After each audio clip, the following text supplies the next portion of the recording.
KC general ಹಾಸ್ಪಿಟಲಲ್ಲಿ ಹುಟ್ಟಿದಂಥ ಕೂಸೋದು ಕೂಡ. ಹೌದು, KC ಜನರಲ್ ಅದೇ ಒಂದು ನನಗೆ ಪ್ರಯೋಗ ಶಾಲೆಯಾಗಿ KC ಜನರಲ್ ಆಸ್ಪತ್ರೆ ನೆನಪಿಲ್ಲೇ ನಾನು ಅದನ್ನ ಮಡಿಲು ಒಂದು ಕಿಟ್ಟನ್ನು ಕೊಟ್ಟೆ. ಅದು ಪ್ರಾರಂಭ ಆಯಿತು. ನಾನು ಯಾವ್ಯಾವ ಇಲಾಖೆಗೆ ಓದಲಿ, ಯಾವುದೇ ಇಲಾಖೆಗೆ ಹೋದ್ರೂ ಒಂದು ಅಚೀವ್ಮೆಂಟ್ ಮಾಡ್ತೀನಿ. ನಾನು ಟ್ರಾನ್ಸ್ಪೋರ್ಟಲ್ಲಿದೆ. ಟ್ರಾನ್ಸ್ಪೋರ್ಟಲ್ಲಿ ಬೆಂಗಳೂರಿಗೆ ಓಲ್ವೋ, ಮರ್ಸಿಡೀಸ್. ಹೌದು. ಯಾಕಂದರೆ ನಮ್ಮದೆಲ್ಲ ನಾನು ಲಂಡನ್ಗೆ ಹೋಗಿದ್ದೆ. ಈ ಟ್ರಾನ್ಸ್ಪೋರ್ಟ್ ಸಿಸ್ಟಮನ್ನು ಅಧ್ಯಯನ ಮಾಡೋಕ್ಕೆ ಹೋಗಿದ್ದೆ ಗೌರ್ಮೆಂಟಿಂದ, ಟ್ರಾನ್ಸ್ಪೋರ್ಟ್ ಮಿನಿಸ್ಟ್ರು. ಅಲ್ಲಿ ನೋಡಿದ್ರೆ ಅಲ್ಲಿನ ಬಸ್ಗಳು, ಅಲ್ಲಿ ನನ್ನ ಒಬ್ಬ ಫ್ರೆಂಡ್ ಇದ್ದ, ಅವನ ಮನೆಯಲ್ಲಿ ನಾನಿದ್ದೆ. ಅವನು ಹೇಳ್ದ, ನೋಡ ನಿಮ್ಮ ಬೆಂಗಳೂರಲ್ಲಿ ಡಬ್ಬಾ ಬಸ್ಗಳು, ಇಲ್ಲಿ ನೋಡಪ್ಪ ಹೆಂಗೆ ಲಂಡನ್ ಹೆಂಗೆ ಅಂದ.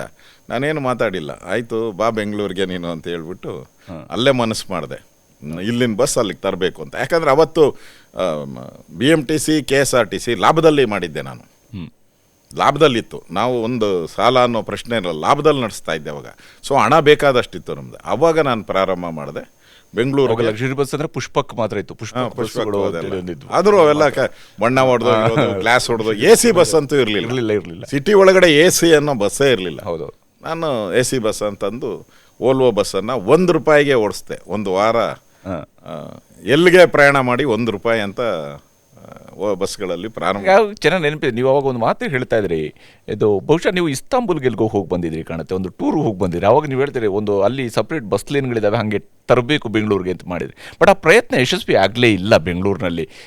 ಅಹಮದಾಬಾದ್ ನಗರದಲ್ಲಿ ಇವತ್ತು ಕೂಡ ಸಪ್ರೇಟ್ ಆದಂಥ ಒಂದು ಬಸ್ ಲೈನ್ ಇದೆ. ಮೋದಿ ಅವರು ಮುಖ್ಯಮಂತ್ರಿ ಆಗಿದ್ದಂಥ ಅವಧಿಯಲ್ಲಿ ಇದು ಶುರು ಆಗಿತ್ತು ಪ್ರಾಜೆಕ್ಟ್. ನಾನು 2012ರಲ್ಲಿ ಎಲೆಕ್ಷನ್ ರಿಸಲ್ಟ್ಗೆ ಅಲ್ಲಿಗೆ ಹೋದಂಥ ಸಂದರ್ಭ ನೋಡಿದ್ದೆ. ಆವಾಗ ಇನ್ನೂ ಅದು ಪೈಲಟ್ ಪ್ರಾಜೆಕ್ಟ್ ಆಗಷ್ಟೇ ಸ್ಟಾರ್ಟ್ ಆಗಿತ್ತು ರಾಜ್ಯದಲ್ಲಿ. ನೀವು ಅದಕ್ಕಿಂತ ಸ್ವಲ್ಪ ಮುಂಚಿತವಾಗಿ ಆವಾಗ 11ರಲ್ಲೇನು ತಾವು ಅದನ್ನು ಹೇಳ್ತಾ ಇದ್ರಿ, ಇಲ್ಲಿ ಇದನ್ನು ಮಾಡ್ಬೋದು ಅಂತ ತಿಳ್ಕೊಂಡು ಹೇಳ್ತಾರೆ. ಅಲ್ಲಿ ಆವಾಗ ಸ್ಟಾರ್ಟ್ ಆಗಿದ್ದಿತ್ತು.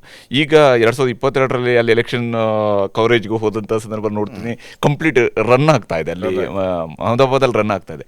ನಮ್ಮಲ್ಲಿ ಬಸ್ ಲೇನ್ ಅನ್ನುವಂಥ ಕಾನ್ಸೆಪ್ಟ್ ನಿಮ್ಮ ಪ್ರಕಾರ ಏನು ಚಾಲೆಂಜ್ ನಮ್ಮಲ್ಲಿ ಇದಕ್ಕೆ ಇದೆ ಅಂತೇಳಿ ಅನಿಸುತ್ತೆ? ಬಸ್ ಲೈನ್ಗೆ ನಮಗೆ ರೋಡ್ ಅಗಲ ಇರಬೇಕು. ನಾನು ಅವಾಗ ಮಾಡಿದೆ, BTM ಲೇಔಟು ಜಯನಗರದಿಂದ ಅದೊಂದು ಬಸ್ ಲೈನ್ ಮಾಡೋಕ್ಕೆ ಹೊರಟು ಪ್ರಯತ್ನ ಮಾಡಿದೆ. ಅದನ್ನು ಮಾಡಿದೆ. ಆಮೇಲೆ ನಾನು ಹುಬ್ಳಿಯಲ್ಲಿ ಮಾಡಿದ್ದೀನಿ, ಇವಾಗ ರನ್ ಆಗ್ತಾ ಇದೆ. ಹುಬ್ಳಿ ಧಾರವಾಡದ ಲೈನಲ್ಲಿ ಈಗಲೂ ರನ್ ಆಗ್ತಾ ಇದೆ ಬಸ್ ಲೈನ್. ಮೊನ್ನೆ ನಾವು ಹೋಗಿದ್ದಾಗ ನೋಡಿದೆ, ಇಲ್ಲೂ ಒಂದು ಉಳಿದಿದೆಯಾ ಅಂತ. ಇನ್ನು ಈಗ ನಡೀತಾ ಇದೆ, ಅಲ್ಲೂ ನಡೀತಾ ಇದೆ. ಹೌದು. ಬಟ್ ಅದಕ್ಕೆ ರೋಡು, ನಮ್ಮ ಬೆಂಗಳೂರು ರೋಡ್ ಸೂಟ್ ಆಗಲ್ಲ, ಅಗಲ ಇರಬೇಕು. ಅದಕ್ಕೆ ಸಪ್ರೇಟ್ ಲೈನ್ ಮಾಡಿದ್ರೆ ಇಮಿಡಿಯೇಟ್, ಅಂದರೆ ಇವಾಗ ಏನು ಟ್ರಾಫಿಕ್, ಪಬ್ಲಿಕ್ ಟ್ರಾನ್ಸ್ಪೋರ್ಟ್ ಏನಿದೆ, ಪ್ರಾಬ್ಲಮ್ ಏನು ಅಂದರೆ ಸರಿಯಾದ ಸಮಯಕ್ಕೆ ರೀಚ್ ಆಗಲ್ಲ, ಗಂಟೆಗಟ್ಟಲೆ ಆಗುತ್ತೆ ಅಂತ. ಈ ಲೈನ್ ಇದ್ದರೆ ಇಮಿಡಿಯೇಟಾಗಿ ಇಲ್ಲಿ 1 ಅವರ್ ಆಗೋದು ಅದು 20 ನಿಮಿಷದಲ್ಲಿ ರೀಚ್ ಆಗ್ಬೋದು. ಆ ಒಂದು ಕಾನ್ಸೆಪ್ಟಲ್ಲಿ ನಾನು ಅದನ್ನು ತೊಗೊಂಬಂದೆ. ಹುಬ್ಳಿಯಲ್ಲಿ ನಡೀತಾ ಇದೆ.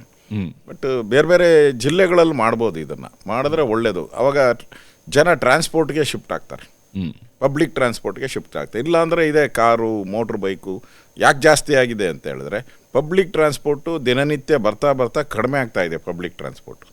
ಅದರಿಂದ ಜನ ಪ್ರೈವೇಟ್ ವೆಹಿಕಲ್ಗೆ ಹೋಗ್ತಾ, ಅಂದರೆ ಸ್ವಂತ ವೆಹಿಕಲ್ಗಳಿಗೆ ಹೋಗ್ತಾ ಇರೋವಂಥದ್ದು. ಇದು ಫ್ಯೂಚರ್ಗೆ ಒಳ್ಳೆಯದಲ್ಲ. ಮುಂದಿನ ದೃಷ್ಟಿಯಿಂದ ರಾಜ್ಯಕ್ಕೆ ನೀವು ಪಬ್ಲಿಕ್ ಟ್ರಾನ್ಸ್ಪೋರ್ಟ್ನ ನಾವು ಎನ್ಕರೇಜ್ ಮಾಡಬೇಕು. ಕಡಿಮೆ ದುಡ್ಡಲ್ಲಿ ನಾವು ಪಬ್ಲಿಕ್ ಟ್ರಾನ್ಸ್ಪೋರ್ಟ್ ಅವೈಲಬಿಲಿಟಿ ಮಾಡಿದ್ರೆ ಮಾತ್ರ ವಿ ಕ್ಯಾನ್ ಅಚೀವ್. ಅದರ್ವೈಸ್ ಜನ ಎಲ್ಲ ಮೋಟ್ರ್ ಬೈಕು, ಎಲ್ಲ ಕಾರು ಅಂತ ಹೇಳಿದ್ರೆ ಸೊ ಸಮಸ್ಯೆ ಆಗ್ತಾಯಿದೆ. ಇವಾಗ ನೀವು ಯಾವುದೇ ಒಂದು ಫ್ಲ್ಯಾಟಲ್ಲಿ ಹೋಗಿ, ಒಂದೊಂದು ಫ್ಲ್ಯಾಟ್ 500 ಫ್ಲ್ಯಾಟ್ ಇದ್ದರೆ 1000 ವೆಹಿಕಲ್ ಇದೆ ಅವ್ರ ಮನೆ ಫ್ಲ್ಯಾಟಿಂದ, ಒಂದೊಂದು ಫ್ಲ್ಯಾಟ್ಗಳಲ್ಲಿ. ಅದರಿಂದ ಪಬ್ಲಿಕ್ ಟ್ರಾನ್ಸ್ಪೋರ್ಟ್ ಎನ್ಕರೇಜ್ ಮಾಡಿಲ್ಲ ಅಂದರೆ ನಮ್ಮ ರಾಜ್ಯಕ್ಕೆ, ಅದು ಬೆಳೀತಾ ಇರೋವಂಥ ಬೆಂಗಳೂರಿಗೆ, ಸೊ ಮುಂದಕ್ಕೆ ದೊಡ್ಡ ಸಮಸ್ಯೆ ಆಗ್ತದೆ. ಈಗಲೇ ಸಮಸ್ಯೆ ಆಗಿ ಆಗರ ಕೂತಿದೆ. ನೀವು ಅವ್ರು ಯಾರೋ ಹೇಳಿದ್ರಲ್ಲ, ನಾನು ಸ್ಪೇಸ್ಗೆ ಹೋಗೋಕ್ಕೆ 3 ಅವರ್ ಟೈಮ್ ತೊಗೊಂಡೆ. ನಾನು ಇದ್ರ ಸಿಟಿಯಿಂದ ಇಲ್ಲಿ ವೈಟ್ ಫೀಲ್ಡಿಂದ ನಾನು ಈ ಬೆಂಗಳೂರು ಫಂಕ್ಷನ್ಗೆ ಬರಬೇಕಾದ್ರೆ 4 ಗಂಟೆ ಆಯಿತು ಅಂತ ಒಬ್ರು ಕಾಮೆಂಟ್ ಹಾಕಿದರು. ಹೌದು. ಒಬ್ಬರು ದುಬೈದು ಕಾಮೆಂಟ್ ಬಂದಿತ್ತು, ನಾನು ದುಬೈಗೆ ಹೋಗಿ ಲ್ಯಾಂಡ್ ಆಗಿದ್ದೀನಿ, ಇನ್ನೂ ನಾನು ಮನೆಗೆ ರೀಚ್ ಆಗಿಲ್ಲ ಅಂತ ಹೇಳಿ. ಇದಲ್ಲ ಆ ಥರ ಇದು ಜಾಸ್ತಿ ಆಗ್ತೈತೆ. ಅದರಿಂದ public transport only one we can do something. Otherwise Bengaluru will come horrible for the future generation. ರಾಜ್ಯ BJPಯಲ್ಲಿ ಅಶೋಕ್ ಅವರು, ಬೊಮ್ಮಾಯಿ ಮತ್ತು ಲಕ್ಷ್ಮಣ ಸವದಿಯವರು ಒಂದು ಟೀಮ್ ಥರದಲ್ಲಿ ಕಾಣಿಸ್ಕೊಳ್ತಿದ್ರು. ಆಮೇಲೆ ಸವದಿಯವರು ನೋಡಿದರೆ ಕಳೆದ ಎಲೆಕ್ಷನ್ ಅವ್ರಿಗೆ ಟಿಕೆಟ್ ನೀವು ಕೊಟ್ಟಿಲ್ಲ, ಸೊ ಅವರು ಕಾಂಗ್ರೆಸ್ಸಿಗೆ ಜಾಯ್ನ್ ಆದರು, ಇವತ್ತು ಕಾಂಗ್ರೆಸ್ನ ಶಾಸಕರಾಗಿದೆ. ನೀವು ಯಾವ ಸ್ವರೂಪದ ಒಂದು ಸ್ನೇಹ ನಿಮ್ಮ ನಡುವೆ ಇದ್ದಿತ್ತು? ಇದೊಂದು ಸ್ಪೆಷಲ್ ಟೀಮ್ ಥರ ಗೋಚರಿಸ್ತಾ ಇತ್ತು.